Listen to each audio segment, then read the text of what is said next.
The following podcast is a W2M Network original production. Visit W2Mnet.com for all of our other great podcasts, plus news, reviews, articles, and opinions from the worlds of wrestling, video games, football, and entertainment. Let's go! What's that?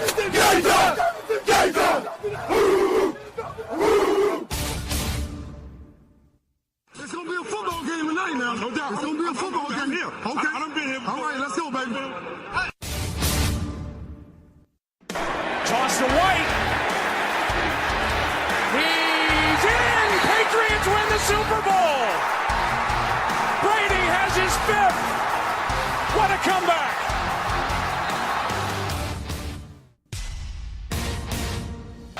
Watson. Touchdown! Hunter Renfro. Little man makes another enormous play. 1 second remaining. Ladies and gentlemen, football to the max. Your host, Sean Garmer, Gary Vaughn, and Randy Isbell. Hello and welcome to another Football to the Max. And this is the first one where we get to actually break down what happened on Monday Night Football on this one. If you're listening on W2M Network or our Football to the Max feed, right now you're getting our Monday Night Football breakdown exclusive to YouTube, our feed, and the W2M Network feed. If you're listening to this through Last Word on Pro Football or some other, possibly on the Blog Talk with the Radlerton Broadcasting, you're probably getting the entire show in one gulp. But we're still going to start out with the Detroit Lions going into the Meadowlands MetLife Stadium and getting a big win against the Giants, 24-10. Just Ben McAdoo was at the press conference here after the game and had to say that he had a few choice words for his quarterback Eli Manning on the delay of game penalty that made it to where they couldn't go on fourth down. The way things were going for the Giants, would they have made it there? Who knows? And then if you're turning it over on downs at that point with no points, how much worse is it? So, go ahead. I can answer that question. No, they wouldn't have made it whatsoever. I mean, have you seen their offensive line? I mean, come on now. I think we didn't. All you need to know is 5 sacks on Eli Manning on this evening. 3 of them by Ziggy Ansah, which makes it more sacks than he had all year last year. Of course, that's also with him playing almost the entire year with a high ankle sprain, which doesn't help you at all when you're needing to use speed and use your feet and legs to get around quarterbacks. That being said, Eli Manning had pressure all game. It didn't help things at all that they lost right tackle Bobby Hart on the opening series, which pushed their line around a lot. Justin Pugh had to move to right tackle. Brett Jones had to play left guard.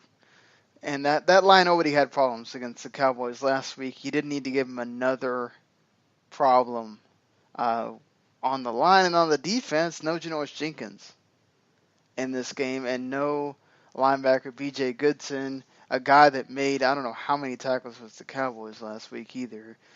So you're missing big parts on your defense, and you could feel it on both sides for the Giants. But with that being said, they were still in this game for large parts of it, Eric. And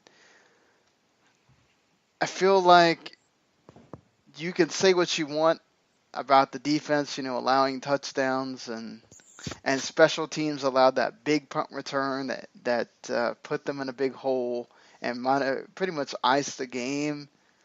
But still, how many fourth quarter comebacks has Eli Manning led? And how many times did receivers either drop the ball or have it knocked out of their hands by a defender.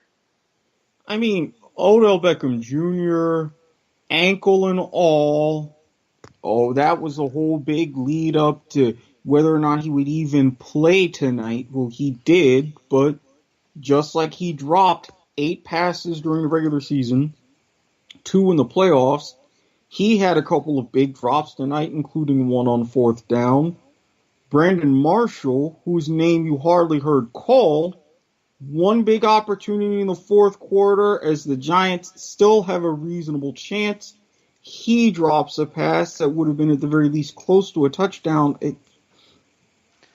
There's no real faith with this receiving core. Now, granted, you did have some shining stars, some big plays, but that was mostly from their tight ends.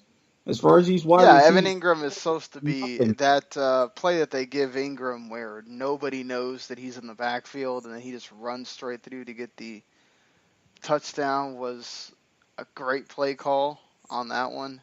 Dumb by the Lions defense not to realize that he obviously is not a blocker.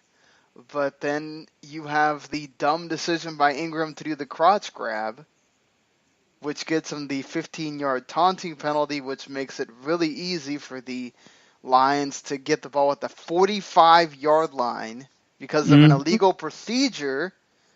You don't kick the ball out of bounds on a kickoff, folks. You just don't. I don't know how that happened. I mean, kickoff out of bounds, the taunting penalty. Even late in the game, Odell Beckham Jr. with a clearly missed illegal block in the back that sent one of the Lions to the tent. I mean, there's 0-2, but this is just like they're extremely pissed off at the world 0-2. I'm getting where McAdoo's kind of coming from here.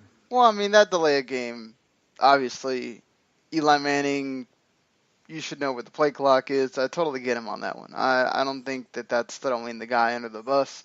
I do think that McAdoo needs to look at some of his play calling and understand that there's mistakes to be had here. Eli Manning overall 22 out of 32. He doesn't go over 300 yards. The Giants, again, I think, for the 4th time? Or for a while now, have not gotten more than 20 points in a game.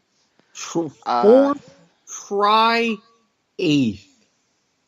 Oh, 8th, yeah. They haven't gone more than 9, I think it is, since 1970 something.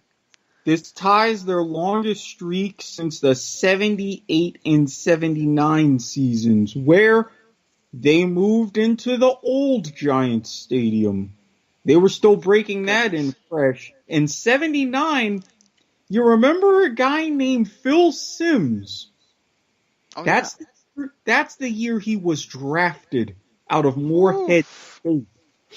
Oof. Even then, the fact that they went, 5 quarters of the season without a touchdown? That was the first time they did it since, 22? Yeah. It's something utterly ridiculous in that regard. Yeah, I mean, I think overall, again, I want to state that I think the defense, for the most part, played well. Again, you're keeping them in this game. Amor Abdullah goes 86 yards. He had that big, long run that eventually got him injured. He didn't come back in. Stafford's your second leading rusher after that, which that's on the defense. There's a couple of times where Stafford ran, and they should have been there to get him. But for the most part, look, you've got Ebron is your leading receiver, 42 yards. Marvin Jones has the one catch, which winds up being the touchdown. Ebron also gets a touchdown, which if you started Ebron in fantasy, I guess you got something positive on that, because normally you don't. But I think this one's on, for me, Stafford did what he's supposed to do with the Lions. I think they've proven that they're going to go more ball control this year and run more. They've which done is good. that. Yeah, because you don't want to put it all on Stafford, even though he did throw 4 touchdowns last week. This one, for me, the Giants just didn't do enough. Their rushing attack is still awful. Doesn't help, again, when you have the offensive line problems you had at the beginning of the game. And the drops. I mean, Beckham only comes in, he gets 4 catches. The one he misses is the drop. He got targeted 5 times. Brandon Marshall gets 1 catch for 17, and he was targeted 5 times. Not a good ratio. Again, that big drop that he has, yeah, he did have it kind of knocked out. And I will say the huge play by, I think it was Slay that knocked it out of Ingram's hands. Big play, really close to, play. yeah, that was a huge play. So big ups to the Lions defense for going out there doing their job, getting the interception, the punt return for a touchdown, the sacks. Just that defense was switched on to go on the road, get a win like that. I think you got to give a lot of credit to the Lions. And perhaps they're showing that they can be much more efficient this year, and you need to next week. That game against Atlanta is big. It really is, and the fact that they beat Atlanta, mentioning what that would do to Atlanta's side, even with them. Now you're saying, okay, the Packers have a legitimate threat in the NFC North. Now, can they keep it up? Well, the schedule is really going to determine that over the next 3-4 weeks. But if they go to the point to where, as you said, more ball control, a little bit more balanced offense with the receiving core that they still have, they're not going to be pass happy. And guess what? They may not be in a situation where they're going to need a lot of fourth quarter comebacks.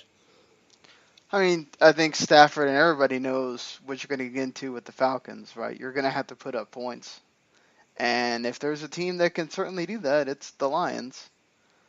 Just, you have to, and you're at home too, which helps on that end. I'm not going to say any of the big cliches because it'll turn out the exact opposite, and it's really not what I want. But there is a lot of potential for this game. Yeah, the last thing you want to do is hype up a game and then it doesn't deliver. So, but certainly this is going to be one that people are going to be watching. The win puts it at a 2-0 team facing a 2-0 team next week. And again, you got teams that are matched up well. Obviously, Falcons have the edge in the running game, I think, from the experience and everything. And then, you've got I guess you could say they had the better group of receivers just because Julio Jones is pretty much better than anybody individually on that Lions receiving core. But look, Well, it's not just Jones. You got to give some credit to guys like Mohamed Sanu. Well, no, obviously, but Julio Jones and Austin Hooper as well, the tight end. But yeah, I mean, when you're looking at Stafford with all those fourth quarter comebacks and everything, don't put it past them to do something. But as we'll talk about a little later on with what the Falcons did to the Packers, it's something that this would be huge for the Lions if they got the win. Now, on the Giants side of things, this is not good at all. I do want to mention that one of the Lions' best defenders, their quarterback defensively, Gerard Davis, the rookie from Florida, concussion. He's in the protocol. He should be okay for next week, but we'll see. Those things are always very touchy as far as and again, Odell Beckham Jr. wouldn't surprise me whatsoever if he took a little hit to the wallet for that one. Yeah, we'll see. We'll see this week what they decide to do. But again, just a total team effort as far as the defense, the special teams made some big plays holding Dwayne Harris and doing anything. And if you're looking at the Giants as far as next week, Another team that we'll talk about a little later, they're facing a divisional opponent in Philadelphia at Lincoln Financial Field. That defense is absolutely destructive. And if you come in with that offensive line, oh boy. Destructive, and after what happened on Sunday, angry. Yeah, it's certainly angry, but it's not just that. It's a divisional opponent. Eagles and Giants don't like each other. If you come in with Bobby Hart still out and that makeshift offensive line that you got, Eric Flowers was trending for all the wrong reasons. You can bet that he'll be trending for how many times one of those, whether it's Fletcher Cox or somebody else, goes right around one of those offensive linemen. I wouldn't be surprised if they have just as many or more sacks on the Giants in that game, or Eli better start finding a way to get that ball out really, really fast. They are banged up in the secondary a little bit, the Eagles. So that might be something helpful. But we'll get into that game more on Thursday when we preview it. But just want to get in that we're seeing the same problems here for the Giants. Offensive line issues, not being able to run the ball. They didn't change their game plan at all when they come in the second half, knowing they need to make some plays happen. The Lions just keep doing what they're doing and get a big win. How can you execute your game plan when the Lions, guys like Haloti Ngata, getting so much pressure, getting to the quarterback, and at times it wasn't just one. Eli Manning was gang tackled. No matter how many adjustments you make, if you can't execute that at that basic of a level, well, why bother? No, you're not wrong. The aforementioned Gerard Davis and the man you mentioned, Nata, the other two guys on the sacks. And just want to point out that the defense from every point, every line did something very important. Team effort for the Lions here, and the Giants need to go back at the drawing board as far as you're relying way too much on this defense to cover you and do this, and they're not getting the takeaways they were getting last year. The offense has to pull their weight, or they're going to look down the barrel at 0-3 very fast. And even in this division, right now, yes, everybody else is 1-1, but you're 0-2. Then all of a sudden you do go 0-3. You're looking up at a 2-1 Eagles. Everybody else will run away from you, and fast. Oh yeah, certainly. The Monday night game with the Cardinals being without David Johnson and the Cowboys looking to get back into things, they could be 2-1. Don't have it in front of me who the Redskins play right this second. They play the Raiders, which on Sunday night, which that possibly they could be, if the Raiders keep going on their way in Oakland, you could be looking at 1-2 there. But hey, don't put it past anything. You never know. No comment. Again, we'll get into all that when we get into the preview show on Thursday, but I think that kind of covers it for this one as far as the first solo breakdown being unattached from the show. We appreciate you listening wherever it is that you're listening, whether it's through the WTO Network, whether it's Football to the Max, the solo subscription. Yeah, make sure you hit subscribe so you get everything. Of course, what we're going to do right after this is our whole Week 2 breakdown, talking about all the other games, where the teams stand, all that kind of stuff, some standouts, and everything else. If it's the first time you're listening, it's kind of the better show of the two that we do, so make sure to check it out. And if you like what you hear, hit us a review, iTunes, Stitcher, YouTube. You can hit the comments. Visit WTOnet.com where we post the podcast as well. and everything else. Last Word on Pro Football. Check us out .com as well on there. And we'll see you later, everybody. Peace.